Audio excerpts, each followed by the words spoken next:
आप सभी का मंगल हो। नमस्कार। गहन मनोवैज्ञानिक विश्लेषण है ये, और मेरी बात को गौर कर लीजिए कि आप मेरे पास क्योंकि केस आते हैं, मैं गांव से बिलोंग नहीं करता हूं, मैं शहरी व्यक्ति हूं, लेकिन आज 62 साल का होकर 63 में प्रवेश कर चुका हूं। जो अनुभव है, 30 साल से मैं काउंसलिंग कर रहा हूँ। लोग मेरे पास बहुत आते हैं, विलेजर्स भी आते हैं, शहर वाले भी आते हैं, सबको अपने घर गृहस्थी के जो होते समस्या आती हैं, उनमें समस्याएं आपकी पैतृक संपत्ति की भी है।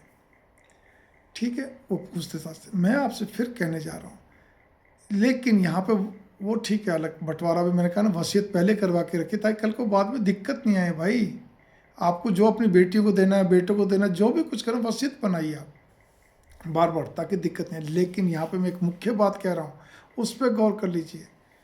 आप सर्विस करते हैं, बिजनेस करते हैं, प्रोफेशनल हैं, आप विदेश में रहते हैं, देश में रहते हैं, आपकी ज़मीन को आपका कहते हैं रिश्तेदार या भाई आपका उसको जोत रहा है। आमतौर पर भाई होते हैं, जो एक भाई खेती का काम संभालता सब कुछ है, या वो संभाल रहा है, मान लीजिए वो भी सर्विस कर रहा है, लेकिन आप दूर हैं, आपने उसकी जिम्मेदारी करी, भाई मेरी चीज़ को तू संभालेगा, ठीक है ना, संभाल, तेरी जिम्मेदारी रहेगी, तू गाँव में रहता है, जैसे भी नज़दीक रहता है। तो एक चीज़ पे गौर कर लीजिए, जिस चीज़ के लिए मैं क्या कहते हैं बोलने जा रहा हूँ, कि आप जितना भी पैसा वहाँ भेजते हैं अपने भाई के पास, ठीक है ना, या रिश्तेदार के पास या साझी के पास, तो हम साझी के अंदर तो हम जो हमारा पार्टनर तो उसमें तो हम हिसाब किताब पूरा रखते हैं, रिश्तेदार का भी लगभग रख लेते हैं, लगभग। लेकिन भाइयों में ऐसा नहीं होता। मैं भी नहीं चाहता कि ऐसा हो, लेकिन जो वाद विवाद हो रहे हैं वर्षों से हो रहे हैं, आज से नहीं, वर्षों से हो रहे हैं। तो क्यों हो रहे हैं?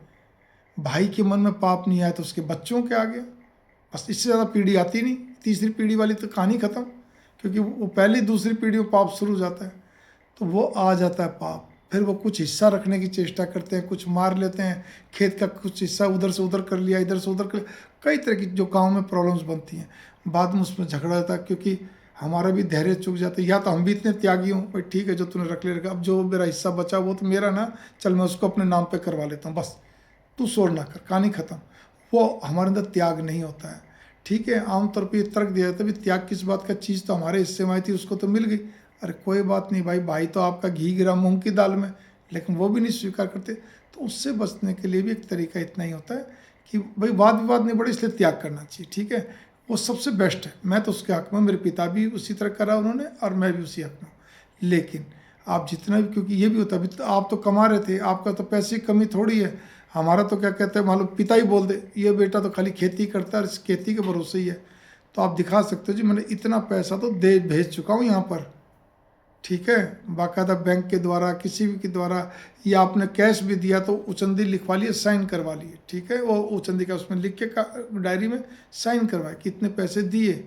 ठीक है, सारी चीज़ें, तो उसमें अच्छा रहता है, बढ़िया रहता है। नहीं तो बाद में वाद विवाद के कारण बनते हैं। इसको संकोच, इसमें संकोच नहीं करना चाहिए। क्या हो गया, अगर आप ये कहते हैं क्या हो गया, कोई नहीं जी, घी गिरा मूंग की दाल में, तो फिर इस चीज़ के लिए तैयारी है, कल को उसके बेटे या वो उसके मन में नहीं तो उसके बच्चों के मन में पाप आ गया, तो फिर आप उस चीज़ के लिए भी तैयारी, फिर वहाँ पे भी कहते कोई बात नहीं बेटा, तू भी मेरा बेटा है, जितना तुमने रख लिया कोई बात नहीं।